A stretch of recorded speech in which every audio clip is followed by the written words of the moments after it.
flashing a wide, warm smile at me. Ecuador. Good for you, Emily.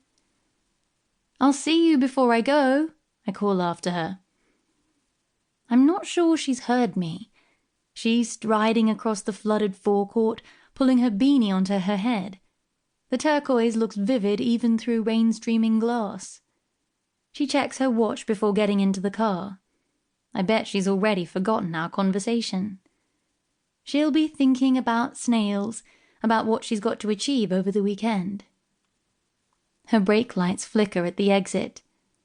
Now she's accelerating away, water rising in sheets as her wheels bounce through the flooded hollows. They never found Leah Parata. Not a boot, not a backpack, not a turquoise beanie. After she left me that day, she vanished off the face of the earth. Chapter 1. February 2019.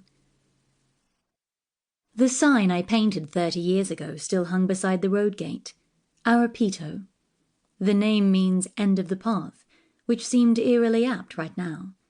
I'd illustrated it with a pair of fantails in flight, though time and rust had obliterated all but their wings.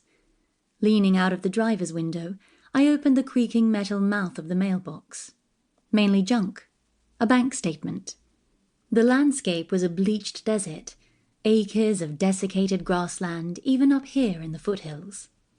Dust billowed in a beige cloud as I nosed my car up the drive. A small flock of sheep sprinted ahead, tightly bunched together, docked tails bouncing. Familiar things. The school bus shelter at the gate, the derelict woolshed, the backdrop of mountains. At the end of the drive, a long, single-story villa surrounded by trees, clad in white weatherboards with heat haze dancing off its tin roof. Our Picoult. My home. Dad was standing on the back porch, wearing canvas trousers and a polo shirt. Upright, tidy, self-contained. I waved as I rounded the house. I waved again, smiling, once I'd cut my engine. He simply watched me, shielding his eyes with one hand. Silence. For one final breath, I hadn't quite arrived. I was still on my journey, still free. I had a desperate impulse to turn the key, reverse and speed away.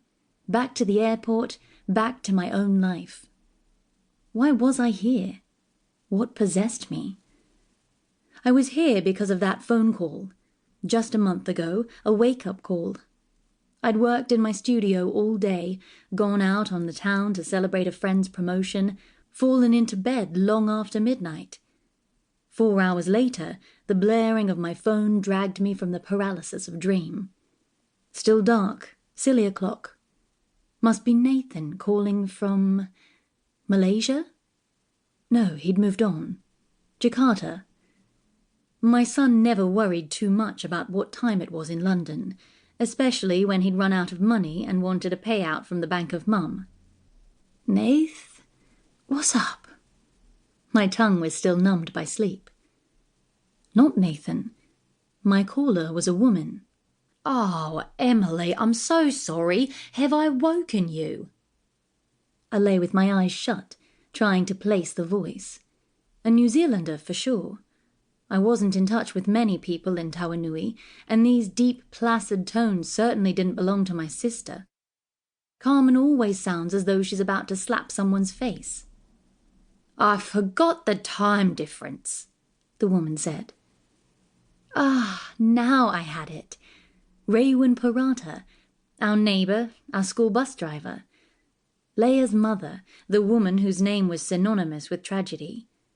Raywin had ample reason to be angry with the world, and yet she always sounded pretty much as she did now.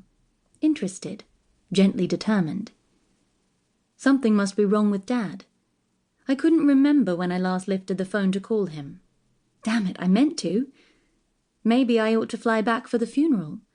Be easier to talk to him when he's dead. I didn't say any of that. You don't.